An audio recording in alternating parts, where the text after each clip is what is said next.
প্রতিদিন ঘুমায় ঘুমায় চিন্তা করি যে আজকে সকালে উঠে রুটি বানাবো না, আজকে অন্য কিছু নাস্তা বানাবো, কিন্তু না, ঘুরে ফিরে সেই রুটিটাই বানাইতে হয়। কারণ হচ্ছে সকালবেলা রুটি ছাড়া অন্য কিছু খেতে একদমই ভাল লাগে না। আর যদি একটু গরম গরম মুচমুচে পরোটা হয় তাহলে তো কোনো কথাই নেই, কিন্তু কষ্টের বিষয় হচ্ছে বানাইতেই ভাল লাগে না। তো কিছু করার নেই, তো ভাবছিলাম যে বানাবো না, তারপরে ফাইনালি এই পরোটাটা বানিয়ে ফেললাম। এই তো পরোটাগুলো বানিয়ে আজকে সকালের নাস্তার জন্য হচ্ছে পরোটা বানাচ্ছিলাম। তারপরে হচ্ছে দুধ চা, এখানে দুধ ছিল 1 কাপ আর আমি আধা কাপ পানি দিলাম। দিয়ে হচ্ছে এখানে আমি একসাথে সব কিছু দিয়ে দিই। অনেকে আছে যে দুধটা উতরানোর পরে দেয়। দুধটা যেহেতু আগে থেকে আমার রাত্রে গরম করা ছিল, সেজন্য হচ্ছে আমি এখানে চা পাতা দিয়ে দিলাম, তার সাথে একটু চিনি চা পাতা সব কিছু একসাথে দিয়ে হচ্ছে আমি চাটা বসিয়ে দিই, তাহলে চাটা একটু কড়াও হয়।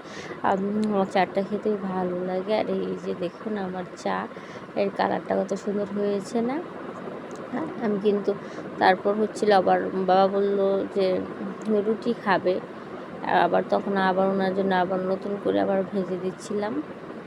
তাহলে এই ফাঁকে ফাঁকে আর কি সবগুলো করে ফেলছিলাম। আজকে ভাবছি কি জানেন, যে তাওয়ার মধ্যে ডিম ভাজি করব। কারণ অনেকের ভিডিওতে দেখেছে সবাই তাওয়ার মধ্যে ডিম ভাজি করে। আমি আসলে কখনো তাওয়ার মধ্যে কিছু ভাজাভুজি করিনি, তো এবার আমি একটু ট্রাই করতে চাচ্ছি যে তাওয়ার মধ্যে ডিম ভাজিটা করলে ডিম ভাজিটা কেমন হয়, উল্টানো যায় নাকি। তো যাকে ফাইনালি আল্লাহ করে তো ডিমটা দিয়ে দিলাম। এখন তো চিন্তায় আছি ডিমটা কি ভাজতে পারবো, উল্টাতে পারবো না, আমার ডিমটা ভেঙে যাবে। একটু কনফিউশনে ছিলাম। অনেক সাবধানতার সাথে কিন্তু আমি ডিমটা ভাজি করেছি। না, ফাইনালি আমার ডিমটা উল্টানো গিয়েছে। I am success, yes. যাক, মাঝে মাঝে এখন থেকে আমিও তাওয়ার মধ্যে ডিম ভাজি করতে পারবো যখন হবে। আর এই তো আমার ডিম ভাজিটাও হয়ে গেল। আর এটা হচ্ছে ডিম পোস্ট ছিল।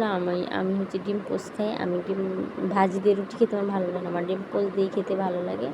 আর দিতে হচ্ছে আমার ডিম পোস্টও আমি করে নিলাম। Thank you.